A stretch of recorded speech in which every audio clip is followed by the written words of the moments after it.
Thank you for joining us for today's episode of Two Old Sexperts. I am one of your hosts, Sean McGill, and I'm joined by co-host Sharon Potter. Today we meet with Dr. Bev Frantz. Dr. Frantz's focus is the intersection of disabilities, healthy sexuality, and sexually challenging behaviors. Dr. Frantz has produced numerous training videos for first responders, family members, victims, and disability service organizations. She authored personal safety curricula, peer-reviewed journal articles, and book chapters. Dr. Frantz and her colleagues recently published Everyone Has a Voice, a multidisciplinary case study and sexual assault report. The article describes the VOICE protocol, a strategy to support victims of crime with complex communication needs during court proceedings. Dr. Frantz earned a Master of Science degrees from Villanova University and the London School of Economics, and she also earned a doctoral degree from Whittier University with a focus on human sexuality. We're happy to have Bev join us today. Okay, Bev, just tell us a little bit about your work in disability services. I'm curious to learn more about how it all started and where this journey has taken you over the years. I became involved with disabilities through the back door, so to speak. I worked most of my early professional career was working in victim services, sexual assault, and domestic violence. And as a director of a sexual assault center, I can tell you we basically never saw anyone with a disability. And if we received a phone call from an agency saying they had somebody who had a disability, and I use that term in the broadest sense because we didn't know what really disability was. It was just this word. We would send them to a disability agency. And it wasn't for many years when somebody said to me, there are a lot of people with disabilities who are victims of sexual assault. And I argued against that. I said, well, no, because we don't see them in our center. And at a state level, my colleagues at other rape crisis centers across the state weren't seeing them. So where was this coming from? And I say that as a way of saying we really have to open our eyes to what's really going on and not work in a comfortable zone. Now, sexual violence, of course, is not comfortable, but working with people who mirror yourself is much more comfortable for most people than working with somebody who you don't understand their characteristics, their culture, anything about them. And so I was kind of nudged into looking at disabilities. And then I met this incredible woman, Winnie Kempton. And Winnie worked for Planned Parenthood. She'd been involved with disabilities and sexual productive rights and abuse as it related to her work in Planned Parenthood for years, had written many books. And she kind of mentored me and let me know that I was really missing a huge part of the population. And again, I argued with her and said, no, Winnie, that's not true. We saw maybe one person. And she said, that's because your door isn't open. That's because you don't understand.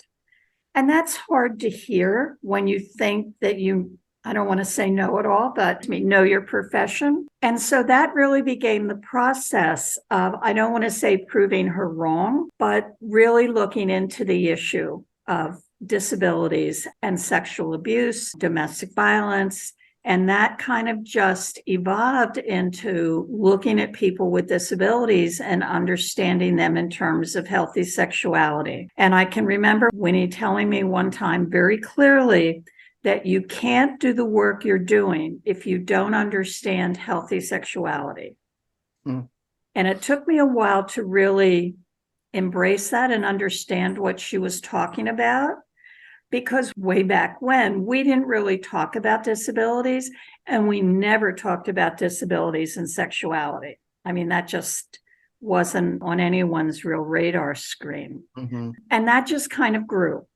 As I began to listen to Winnie and do research, it became evident that I was missing a lot. And we began to develop programs for people with disabilities, mostly cognitive disabilities. And that just grew and grew. And eventually I left that position and became employed by the Institute on Disabilities at Temple University and directed their criminal justice and healthy sexuality initiatives, and working with school districts, working with law enforcement, the judiciary, families, agencies, around the importance of understanding what healthy sexuality looks like. Because if we don't understand healthy sexuality, then the only thing we're looking at is unhealthy, abusive types of sexuality. And that's not true. People with disabilities can have very happy and productive and healthy lives, sexual lives, as well as, unfortunately, often being victims of sexual abuse. So that's kind of how this all, for me, kind of all started. From one, I don't believe this really exists, to two, to now. There is just so much we need to do and learn about this issue to support people with disabilities. Now, Bev, you brought up a really important point that I feel compelled to stress to the listeners, and that is sometimes we think we know everything when it comes to our profession. I hate the term when people call me an expert. I correct them because the term expert means to me that you don't have anything else to learn. And there's always something to learn. So even this morning, as you know, we had some email dialogue about some of the terms being used to describe people who communicate differently. The dialogue was about the terms non-speaking or unreliable speakers. And you brought up the point, and I really want to stress this to the listeners too, that we have to be careful with how we describe terms, we describe people, because it can mean something very different in a different setting. So for example, if the term unreliable speaker is used to describe somebody perhaps on the autism spectrum who may be echolalic or can verbalize but is limited in their verbalizations, and we use that term unreliable if they're a victim of a crime, it can really impact their journey through the criminal justice system. Absolutely. I think it's just, I don't want to say human nature, but it's just the way we do things. We just look at things through the lens of our particular profession, occupation. So if you're not working in the criminal justice system, if you really don't see people with disabilities in their totality, and you only see them in whatever role you're helping to support them in, we can do damage unintentionally, but we can do damage to that person.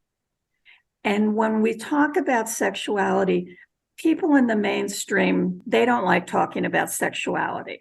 I mean, it's just something people are uncomfortable doing. Mm-hmm. And especially right now, we're banning all these books if they have certain words in or they describe any sexual activity. We're so anti-healthy sexuality that we don't give a person with a disability or without a disability the option to have a really good conversation and just ask questions and give reliable, accurate feedback, not opinions, not judgment, just basic, accurate information. And we don't do that. So when people talk about unreliable speakers, or they can't speak, or you can't understand them, that might suit them for whatever small component they're supporting that person with. But if they would have to go to court, either as a victim, a witness, or even a defendant, and their speech is questioned and they're said, well, they're an unreliable speaker. Well, if they're an unreliable speaker, what does that say about everything else about them? And basically what it says is they're an unreliable witness. And so therefore, we're not going to go any further. Or the defense will argue that this person is unreliable. You can't even understand them. So maybe they did say no and the person couldn't understand them. It's really unfortunate that we still continue to work in such tiny silos instead of kind of not being and I liked how you talked about the word expert, not being an expert in everything by any means, but knowing who to call to say, I have this individual and I'm not sure what to do. Who do you call? How do you get more information so that you're looking at the whole person and not just a tiny piece of them? And that's what kind of brought us together. I mean, I met you when you were at Temple. You've probably known Sharon much longer, but our relationship kind of continued because we would tap into each other if something would come up, and building that network of support around you. Sharon, you've been quiet, and I can see Sharon, so I can see her facial expression. Well, I'm just so delighted that you're here and sharing this information, Bev. And I think about direct support people and families, the folks that support the people we're talking about. Sex is uncomfortable to talk about. And I've been, and I certainly know Sean has, we've been asked to come in on situations where people are being physically harmed or they're harming themselves in some way, but nobody talks about it. And people could die literally unless they actually talk about what's going on with the individual. So it goes both ways. I don't want to say up and down because we're all kind of on the same level at some point. But when you think about the courts and what their expertise is, and then you think about families and what their expertise is, and then you've got a person who's doing something or something's being done to them and it's harmful, but nobody talks about it. So you're absolutely right. And we have to get out of our comfort zone in order to move forward. And I think we do. I think you're absolutely right, Sharon. And I think we have to begin to really I don't want to say not specialize, but I mean, I'm very concerned for people who have non-traditional speech. When we look at the ADA definition of disabilities, communication really isn't in there. And so what do you do with someone who has non-traditional speech and they want to tell you that something happened to them? And if you can't understand them, what do you say? Do you say, oh, okay, and you nod your head and you do all these things that we were taught to let people know that we're listening to them, when in fact we don't understand what they're saying? We don't have really good statistics on people who don't use traditional speech. Now, I'm not talking about English as a second language or anything like that, but we don't have good statistics on people who use non-traditional speech. Unfortunately, we don't really think about them, and so we're not collecting any data.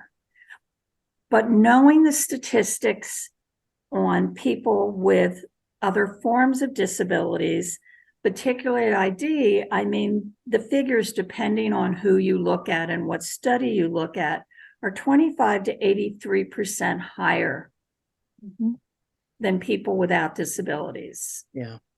So now if you take somebody who may just have difficulty with speech, or who may have autism or an intellectual disability, and what we in some areas will call complex communication needs, it's like they have a sign over their head that flashes and says, you can do anything you want to me because no one will understand me when I tell.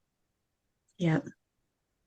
And they're just kind of out there floating around, and they want information. And how do we give it to them?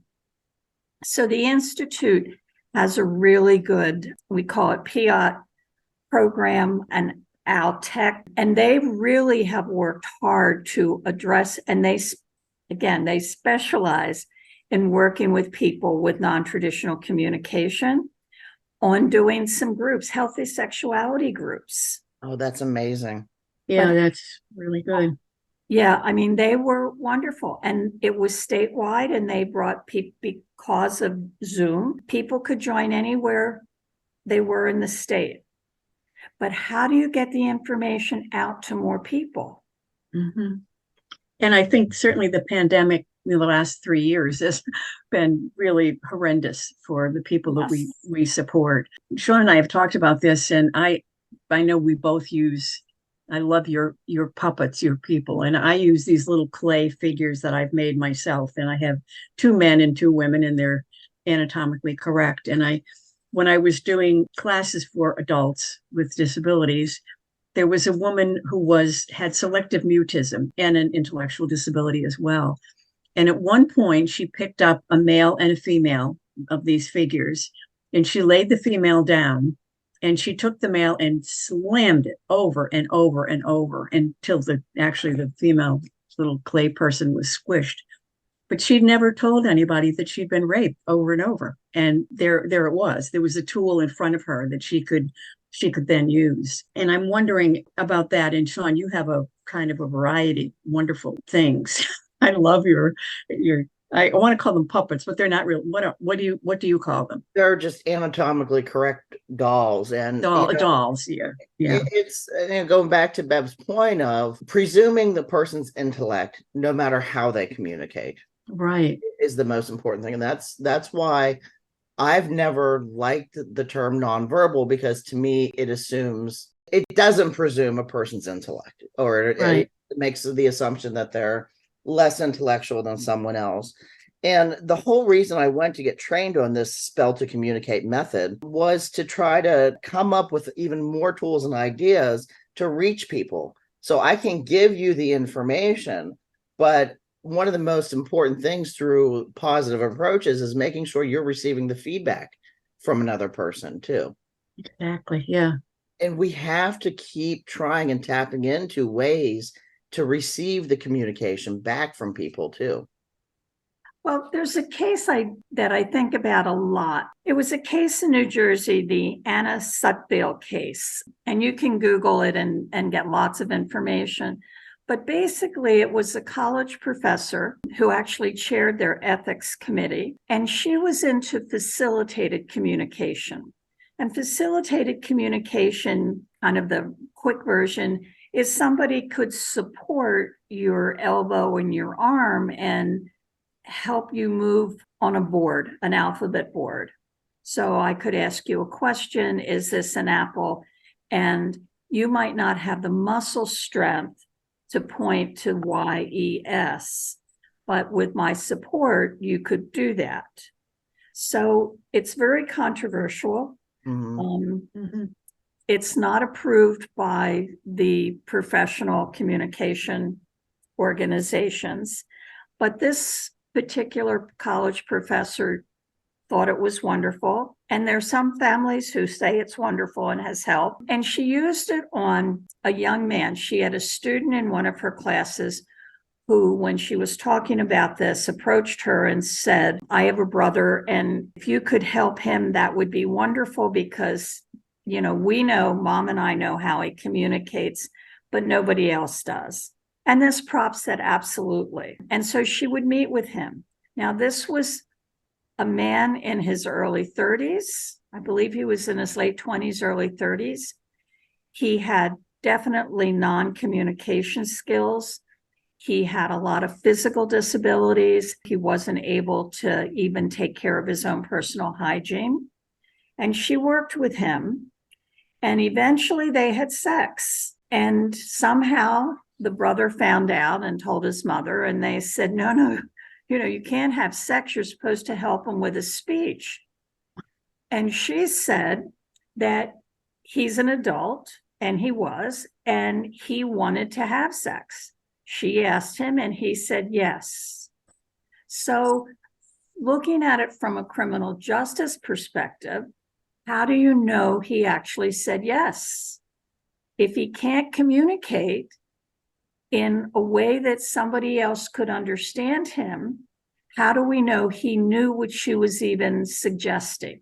And it went to court. She was found guilty. There were a lot of people in the courtroom from the disability perspective saying everyone has a right to consensual, which is a big word and means so much in this area, consensual sexual activity. And the question is, yes, he should be able to, but how do we know he understands what his body will respond to the touch? But how do we know he understands what is happening. If he can't manage anything else in his life, why would we suspect all of a sudden he can manage his sexual life? And it raises lots of important questions: how individuals see things, how the court system sees things, how families see things. Yeah. Mm-hmm. Now, interestingly enough, this professor was also married with 2 children. You know, I think about that case a lot because depending what chair you're sitting in, you can look at it differently. And how can all those different, I want to say, chairs around the circle come together for the benefit of this individual? And I don't have an answer to that. This professor, who apparently was highly respected, went to jail. We don't know how this man felt losing this woman. I mean, he could have seen her as a good friend. He could have seen her in a lot of capacities, and all of a sudden one day she's gone. And he had to go to court. I don't want to say to testify, but to be kind of like a dog and pony show. This is the person, so we want to make him look as, in quotes, disabled as possible. So I think there are lots and lots of ethical questions that somehow we are so uncomfortable talking about, or are so embedded in our own individual philosophy, that we're not willing to kind of look at other perspectives. That's a fascinating case. Oh my goodness. It is. I mean, you can Google her, and it has so much in there. And I think it's a great teaching tool for students in social work, for students in communication, I mean, for psychology students. And yet we very seldom do that. We very seldom really talk about disabilities in any of our educational modalities. Mm-hmm. And that's unfortunate, because then the students come out, and depending what their field is, they get a job and they're confronted with somebody with a disability who might have had some type of victimization or bullying or abuse, and they don't know what to do.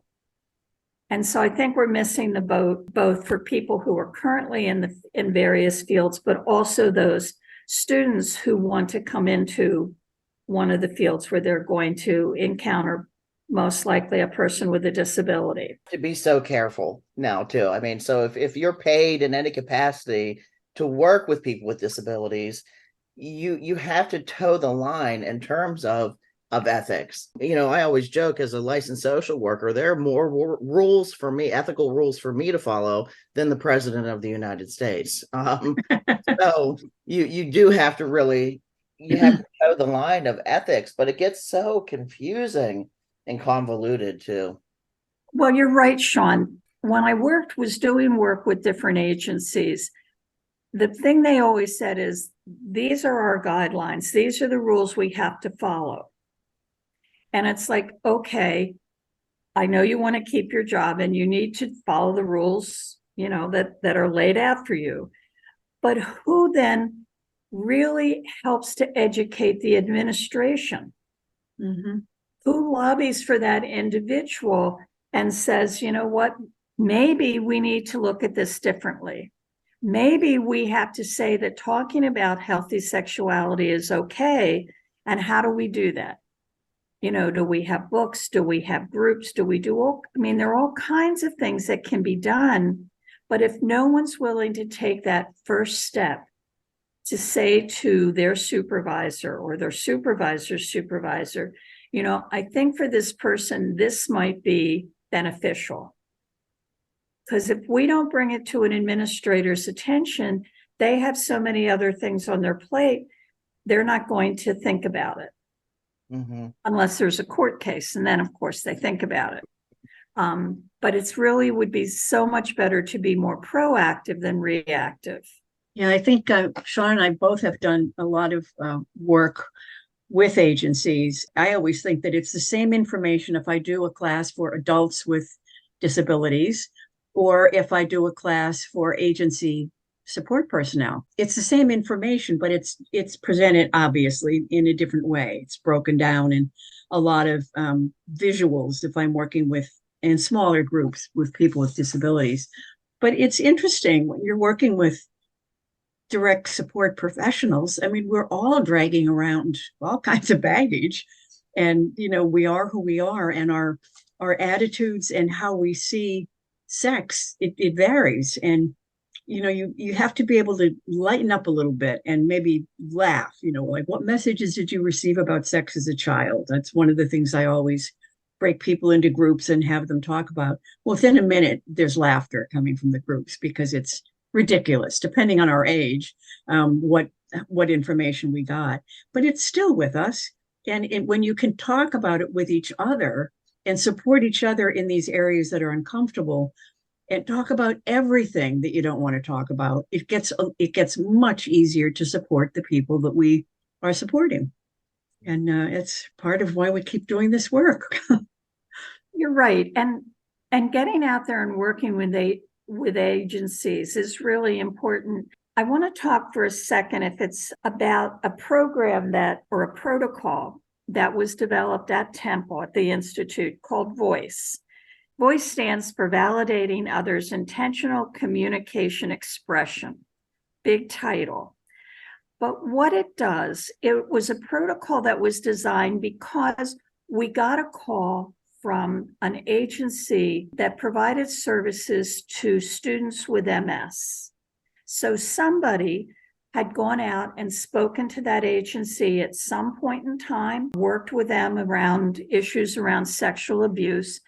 And so when this young woman who had MS and who had non-traditional speech told one of her speech therapists that she had been sexually assaulted, the school knew exactly what to do. They called the police. They did everything right because, as you said, Sharon, when you work with agencies, you hope they retain things. And this school agency did. But she was able to tell what happened to her with her speech therapist. And the police came and investigated. They charged the gentleman. He was the boyfriend of her mother, who had just gotten out of jail like 2 weeks before the assault. But then it was, does it go to court? Can this young woman make it in a courtroom? And she used a device, an augmentative communication device, but she had such poor muscle control that by the time this got to court, she could only use her device for about 5 minutes. And then she'd have to stop and rest and then do it again. So we decided with the district attorney's office in Philadelphia and with Women Organized Against Rape in Philadelphia, what could we do to help her voice be heard? And we came up with what we called a revoicer. That was a person who could understand more than the average person her speech, who would stand behind her or aside of her and just reiterate every sound and word she said. Because this wasn't about a microphone. This wasn't anything like that. It was people would have a hard time understanding her. And it had to go through, of course, the defense said you can't do this, and there were lots of motions. But the judge really understood the ADA and said that this was an accommodation. And as an accommodation, she would permit it in court. And so we thought this was going to be really easy. The victim would answer a question, the revoicer would just revoice her words. And we wanted to use a speech pathologist at her school because they knew her voice. They were the best to do that. But the speech pathologist said to us, we gave them her list of words. And we said, we don't know if these are words will be used or not. But in typical sexual assault cases, if there is such a thing as typical, these words often are used. And we said, we want you to be familiar with them. So in case they're used, you'll feel more comfortable repeating them. 2 of the words were, one was penis and one was vagina. And we had practice sessions. We'd go in every week, sometimes twice a week. And the speech therapist said, I can't say these words. These words quote, are dirty words. Oh, wow. My God. And it was like, these are body parts. I mean, to me, it was as simple as that. These are body parts. Yeah. And she said, oh, I can't say them. So I said to her, I said, well, from the school to where she lived, she would drive down Broad Street, North Broad Street in Philadelphia, which is a really congested, very noisy, loud street to go down. And I said, roll your windows up. And just as you're driving down Broad Street, so nobody would hear you at all, just say penis 100 times. That's great. Just say penis, penis. And coming to work, just say vagina. And if you say it so many times, it'll just roll. It won't mean anything. It'll just be another word. It's just a body part. And she said, I can't do it. She said, those are dirty words. That's so incredible. And there's the problem right there. I mean, Here's- obviously. Yeah. And so we said, well, unfortunately, we can't use you because if this woman would say either penis or vagina and you can't say it, we don't know what the jury would make of that. Yeah. If you would hesitate, if you would pause. And so we found somebody else, luckily a really good speech pathologist who got the whole idea of healthy sexuality and body parts and everything. And luckily she was on staff at the Institute and she was our revoicer. And the defense really tried hard to make sure that they asked confusing questions so that whatever the victim would try to answer, it would be confusing. And then of course the revoicer has to say exactly the same thing. And it didn't work. And it didn't work because I think 3 agencies, all from different kind of philosophies, the District Attorney's Office, Sexual Assault Center, and the Institute on Disabilities, put all now I have to rethink about the word expert, Sean, No. their expertise together to develop something to help this victim. Because otherwise she was going to be re-victimized again and again. And the school was the one who got it rolling because the school could have just ignored it, could have just tried to handle it on their own. But because somebody had spoken to them at some point in time, they knew what they needed to do and they did it. You know, they called the police. They didn't try to sweep it under the carpet. They didn't try to handle it administratively. They called the police and the police came and the police basically said, we don't know what to do because we can't understand her, but let's get a detective out here.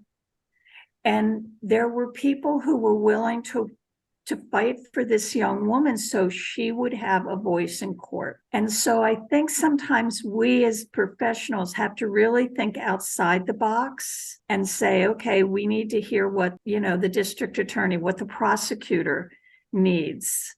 And sometimes that goes against what we think should be happening. The rape crisis centers were there for support for mom and for this young woman. In working with them, they got to understand more about disabilities. They got to understand more about complex communication needs. It was a horrible experience for this young woman to go through. The flip side of that is that, and I always never quite know how to say these things, through her trauma, she helped so many other people, professionals, that then will help other people who unfortunately would have to go through the same type of trauma that she went through. It's kind of like just letting down our guard, working with other disciplines, saying what is the best that we can do for this individual, and not trying to say, well, we only do X, Y, and Z. Yeah, it's boxing people in again. And it really is. You hit the nail on the head. Thinking outside of the box, looking at a person and then looking at and creating the opportunity to support them based on what they need. Doing certified investigations, there have been many times where I've interviewed people and the interview has been close-ended questions and blink your eyes twice to answer yes, blink your eyes once to answer no. It can be done.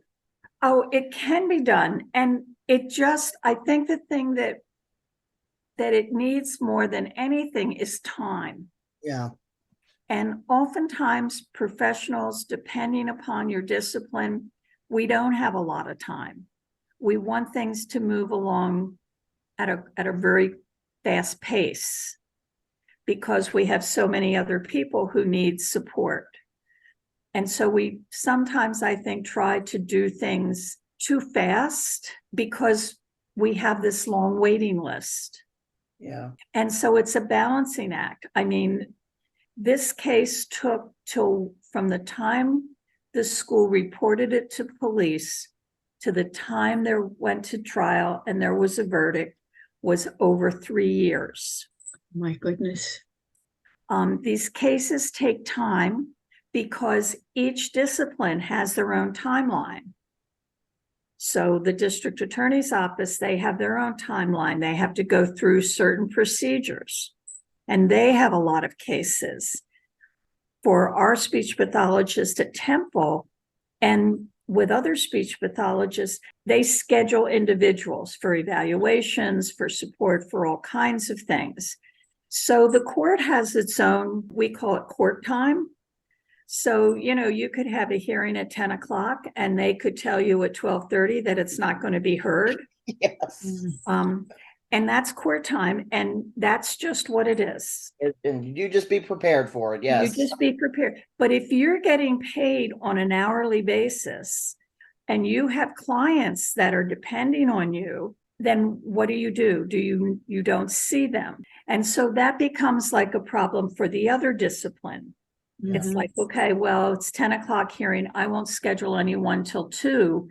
And then your case isn't heard until 2. And then what happens to all those people? They have to be rescheduled or canceled. And so agencies don't like that because money always comes into play in some fashion. And so there's lots of speed bumps. I always think of them as just little blips in the road. We just get over one and go for a period of time, and then we know another one's coming and we'll just deal with it. But you have to be willing to go the distance and not just write it off. I think we spend too much time trying to justify what we've done on paper versus really working towards having a successful end, whatever that might look like for the person we're supporting.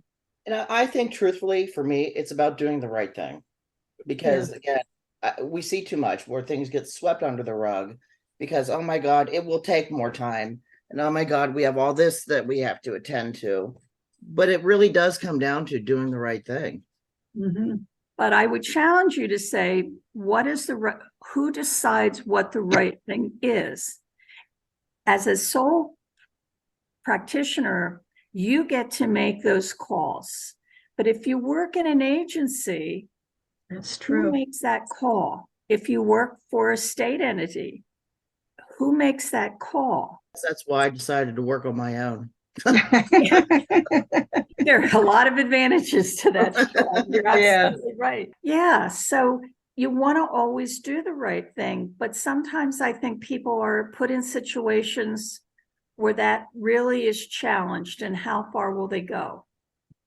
And you're right. And I remember Jim Hovan always talking about when he trained me in sex offender treatment. You have to amplify the barriers, you have to amplify the discrepancies, and you have to go after those as much as you do trying to find information and facts about the person too.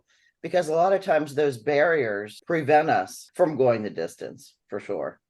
Yeah. Sharon, you had said something earlier about networking, and I think that's also a really important key that sometimes we forget.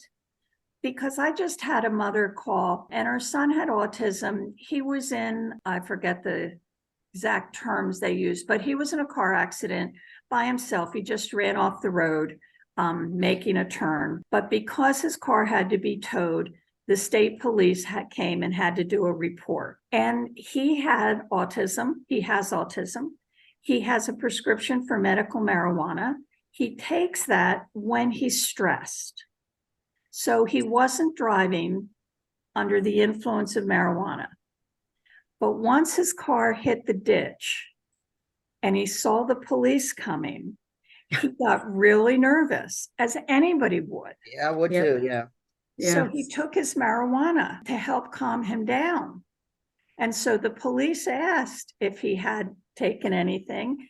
And of course, he said yes. He was honest. He said yes. But he didn't tell them he took it after the accident and not while he was driving.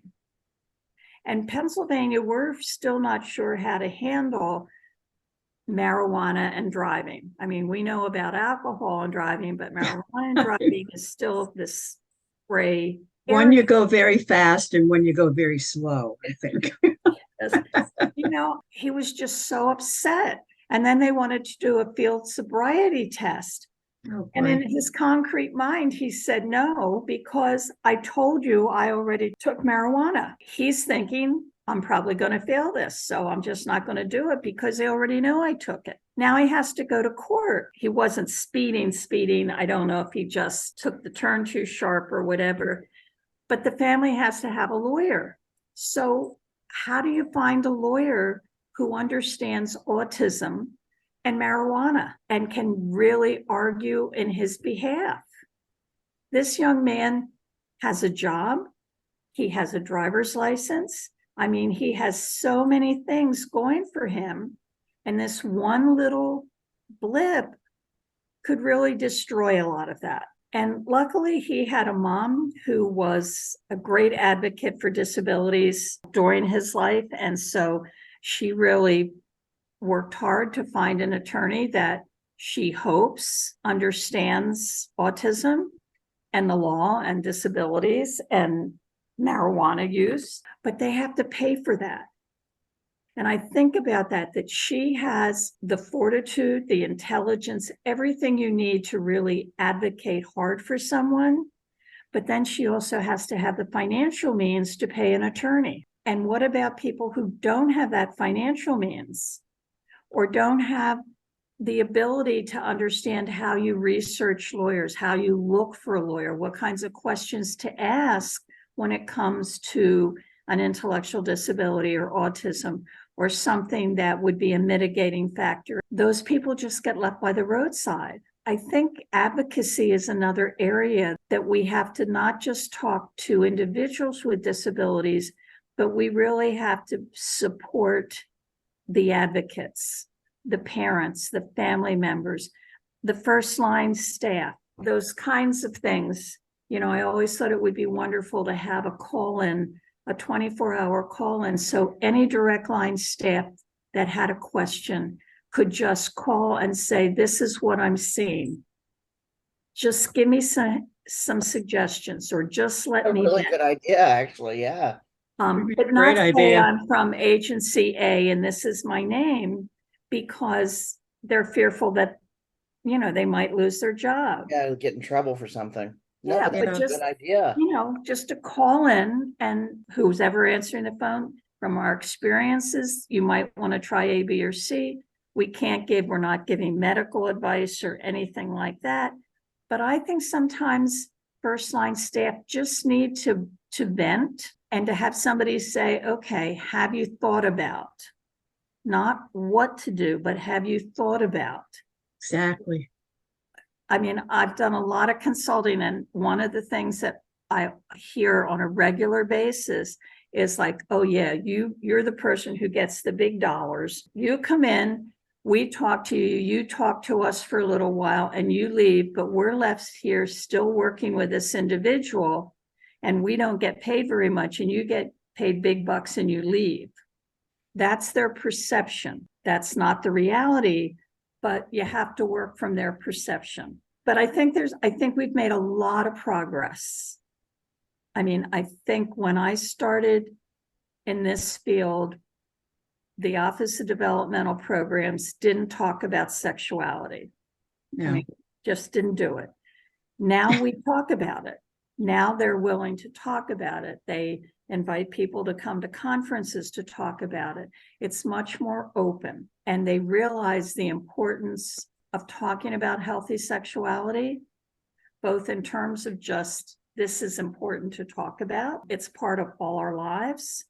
And we know through the CDC, they have said that talking about healthy sexuality is one of the ways to help reduce the risk of sexual violence. They get it, and they've been working towards it. And I have to think for them, it has to be very hard because Pennsylvania is such a conservative state, but they're addressing it. We've made headway. Slow. Bev, Bev, I think way back in graduate school, and some of the speakers we had in human sexuality in the graduate program, and wonderful, we learned so much. But sometimes we were sitting there going like, what? I mean, I think about my education, and especially in the field of human sexuality, and I thought, we really never gave disability anything more than a pass through. I think the program that we both went through was excellent. I mean, I just think it was great. But when it came to disabilities, it was so limited. That always bothered me. But it was kind of like, well, we're going to include this because we have to include it, versus really embracing the importance of understanding disabilities and not having lumped in chronic illnesses and disabilities. But I think they're also, I mean, schools are also beginning to talk more about sexuality, but disability is still just a small part of it, but that also will come. It's interesting because it's such a big part of it for Sean and for me as well. But you're right, for the general population, it's just a sidebar. It is a sidebar. And for us, it's everything. I love how you've touched on so many different aspects of this. I love this work. I'm 80 years old now, but I don't want to stop. I love it. And I learn something every day from any minute that I spend with someone that, has a disability, and the people that support them and the families. I mean, all of it.